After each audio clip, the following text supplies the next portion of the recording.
Welcome everybody to a look at the fourth and final film in the Tales of Adventure Collection number 9 box set, and it is 1978's Warlords of Atlantis. So this is directed once again by Kevin Connor. It's an adventure science fiction film clocking in at 96 minutes long, and once again stars Doug McClure, although this time we also have the likes of Shane Rimmer, who had a couple of roles in the James Bond series where he was uncredited, so it was in You Only Live Twice and Diamonds Are Forever, but he had a much more substantial role in The Spy Who Loved Me. He was the submarine captain that is an ally with Bond and ends up sinking the underwater Atlantis base of the baddie. And he was also in the previous film in this box set, The People That Time Forgot, although not as substantial as the role as in this one, but he was in it for quite some time. Also stars Michael Gothard, who was also in For Your Eyes Only. He played the assassin with the octagonal glasses that Roger Moore kills by kicking his car off the cliff. He was also in Life Force and Scream Again, alongside the likes of Peter Cushing, who was also supposed to be in this film, but his role was recast due to a little-known film called Star Wars at the time.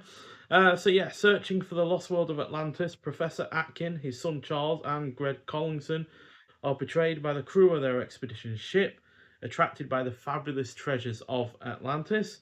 The diving bell disabled, a deep-sea monster attacks a boat. They are all dragged to the bottom of the sea where they meet the inhabitants of the lost continent and an advanced alien race that makes sailors their slaves. So with a bigger production than the prior films in this box set, as this had a production budget of $2 million, which is at best, or the worst I'd say, $500,000 more than At the Earth's Core. Which is helped by the fact that it has a new production company, because Amicus Productions unfortunately went into folded before the release of The People That Time Forgot. So EMI wanted to make a film with the same people that were involved in those films, although this isn't based on the same novels, or from the novels of the same writer from those films. I think it was Eric Burroughs or something like that. But yeah, not based on any of the novels that the three previous films were based on. But I feel like that makes it means it's able to be a little bit more of its own thing, rather than just feeling like a retread of the previous films. Um, and yeah, because of the increased production budget, it does have great production overall. Given it doesn't just have miniatures that the prior films had, but also a full-scale giant octopus and some really rather solid sets as well. So the giant octopus is interlinked with some miniature work as well, but it is interacting with the cast on screen as well as the set itself, and yeah, it looks really rather fantastic. The cast is also really good. The pacing is on point. There is some entertaining action, chiefly among which is with that octopus, especially the second time it attacks a boat, where it's slinging this massive golden artifact around. It's bashing into the boat. It wrapping its tentacles around people. It's smashing the artifact into the side of the boat, and the boat breaks open, and there's water flooding the set.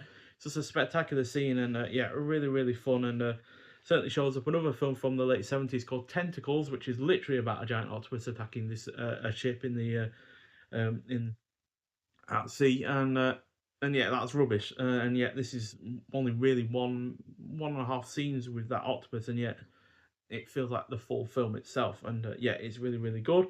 The score is well executed, it is genuinely engaging, and although there are some heady themes to the plot, it is never boring. So yeah, Kevin Connor wanted to have a bit more of an intelligent film than the previous ones, as yeah, they were fun, but they didn't really have much depth to them or anything like that, whereas this definitely does go for that. But the main attraction here is the same things that the attractions in the previous three films: the cast and the miniature work and the action in general. So yeah, overall a really rather solid effort. It's a 3.5 out of 5.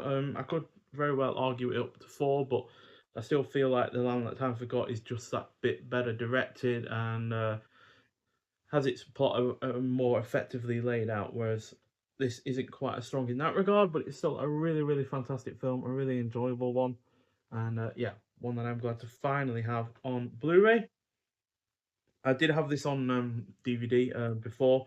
At the Earth's Core was the only one of the four in this box set that I never owned before.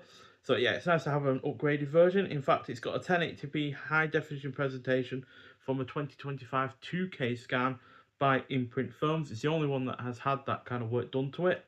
Maybe the original elements were just so poor that they did need some restoration work, and it does look really well good. Certainly an improvement over the DVD. It's got an audio commentary by film historians Jonathan Rigby and Kevin Lyons from 2025. And then you got directing Warlords of Atlantis and working in Hollywood, interview with director Kevin Connor, also from 2025, and a trailer as well. So, yeah, this box set is overall really rather good. I already knew what I was getting in for with this box set in terms of the films themselves because I had seen them before, but I've always wanted these on Blu-ray, and yeah, so I jumped at the chance to get this box set. So, yeah, overall the box set's going to get a 3.5 out of 5. People That Time Forgot is the one that somewhat lets it down a little bit, but I've always felt like that film was the weaker of the four. So it's not really changed with this one, and I really wasn't surprised by that fact. So yeah, overall a really really good box set, one that I highly recommend. I do love the artwork that this has going on for it as well. So yeah, let's rank them in order. So Land That Time Forgot being the only one to get 4 out of 5 is the one that is obviously going to take the first spot. I just think, yeah, it's just kind of relentless in terms of its action, and yeah, even though the miniature work combined with the human actors and stuff isn't combined into the most effective of manners, it still is a relentlessly entertaining effort, and yeah, really really joyous.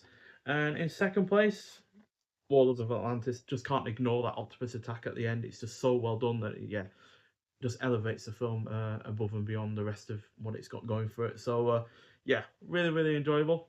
And then third place we'll go to At the Earth's Core, darker in tone, more violent as well. And Peter Cushing definitely is a good you know second lead to Doug McClure. But yeah, it's just not quite as fun as the previous two films.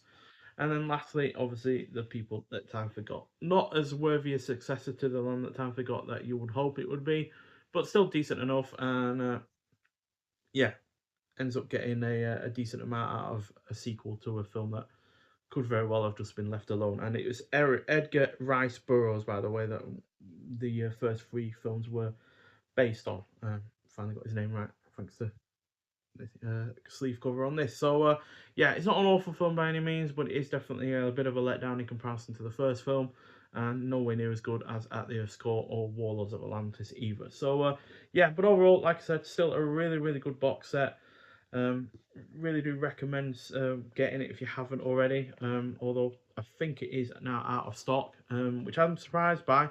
I didn't realize how many people really do like these films. So yeah, it's a little bit of a shame that there were so few actually made. But that's the way Imprint goes. Sometimes they have a very limited amount of prints of each film or each release, and yeah, I think there was only about 1,500 of these made. So yeah, a little bit of a rarity now that it is out of stock. But if you can find it secondhand, um, at a reasonable price, don't pay over the odds for it, then yeah, I do highly recommend seeking it out. But if you are here in the UK, for instance, I imagine that these will get a Blu-ray release at some point by some other label, most likely Studio Canal. So yeah, keep an eye out if you can't afford to get this secondhand, because I'm sure it will come to the UK market at some point. A lot of these foreign boutique Blu-ray labels do eventually get their films over here in one form or another. So yeah, don't rush out and get it already if you're firstly not sure about the films themselves, but also if you can't afford to buy them, because even though I do really enjoy them, I wouldn't pay over the odds for them, to be honest. So yeah, but nonetheless, if you have seen Warlords of Atlantis, I'd like to hear your thoughts on it, as well as any of the other films in this box set. But thank you for watching, and I'll see you in the next one. Bye.